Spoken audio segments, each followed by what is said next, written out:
पैनी नजर सामाजिक संस्था ने अन्य संगठनों के साथ मिलकर सौंपे ज्ञापन ईवीएम बैन की मांग। बरेली पैनी नजर सामाजिक संस्था के अध्यक्षता में बरेली की कई अन्य सामाजिक संस्थाओं ने सामूहिक रूप से ईवीएम को बरेली अधिकारी के द्वारा ज्ञापन सौंपा। संस्था अध्यक्ष एडवोकेट सुनीता अग्रवाल ने कहा कि 2014 से लगातार चुनाव में गड़बड़ियां भाई जा रही हैं। इसके सबूत लगातार विपक्षी पार्टियों भी दे रही है, देश के अधिवक्ता दे रहे हैं, जनता दे रही है। उसके बावजूद भी बीजेपी सरकार चुनाव आयोग ईवीएम से चुनाव करने के लिए अड़े हुए हैं।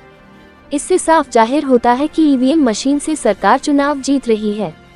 जब सरकार जन विरोधी कानून को लेती हो, जन विरोधी कानून लागू करते हो, जनता के हित में काम न कर रहे हो, लगातार देश में बड़े बड़े धन्य प्रदर्शन सरकार के खिलाफ हो रहे हैं, उसे आवाज को सरकार अपनी सत्ता की पावर से दबा रही है। जब अत्याचार की हद पार हो चुकी है तो अब गांव-गांव आवाज उठाने लगी है कि ईवीएम मशीन से चुनाव नहीं होने चाहिए, जिसको लेकर यह सरकार ने लिए एक चेतावनी है कि अब 2024 का चुनाव बैलेट पेपर से होना चाहिए। देश में जब लोकतंत्र को खतरा होता है तो न्यायपालिका की जिम्मेदारी होती है लोकतंत्र को बचाने की। न्यायपालिका से पूरा देश अपील कर रहा है कि चुनाव प्रक्रिया निष्पक्ष नहीं है, इसलिए ईवीएम बैन होनी चाहिए। एसके आवाज संवाददाता सलमान वारसी की रिपोर्ट।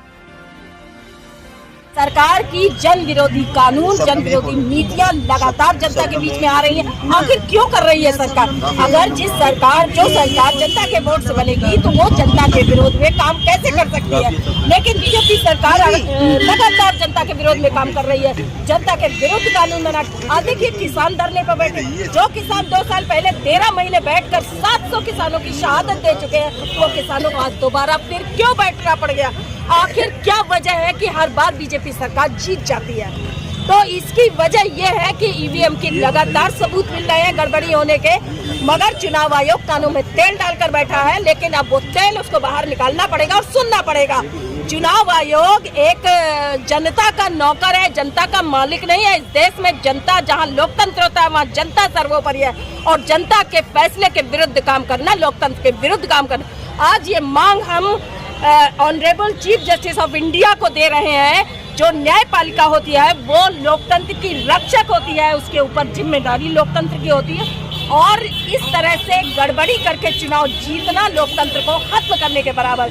2024 का ये चुनाव, अगर मोदी जी को इतना ही भरोसा है कि हम जीत रहे हैं, हमको जनता वोट दे रही, राम राज आ चुका है इस देश में, तो मोदी जी को ये काम भी करना चाहिए कि विपक्षी पार्टियों और सबके मुंह पे तमाचा मारते हुए बैलेट से चुनाव कराएं, ताकि वो बैलेट से जीत कर ये साबित कर सके कि वाकई उन्हें जनता वोट दे। उन्हें क्यों डर लग रहा? अभी आप पीलीभीत में देखिए, फ्लैक्सी लगा रखी है कि इस बार 400 से पार।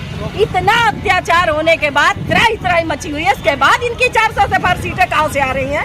भैया कौन सी टेक्नोलॉजी से आ रही है? ये बात सबकी समझ में अब आ चुकी है कि 2014 से जो प्रचार किया जा रहा है कि मोदी मैजिक चल रहा है, मोदी मैजिक नहीं चल रहा है, ईवीएम मैजिक चल रहा है, और ये ईवीएम से आ रही है।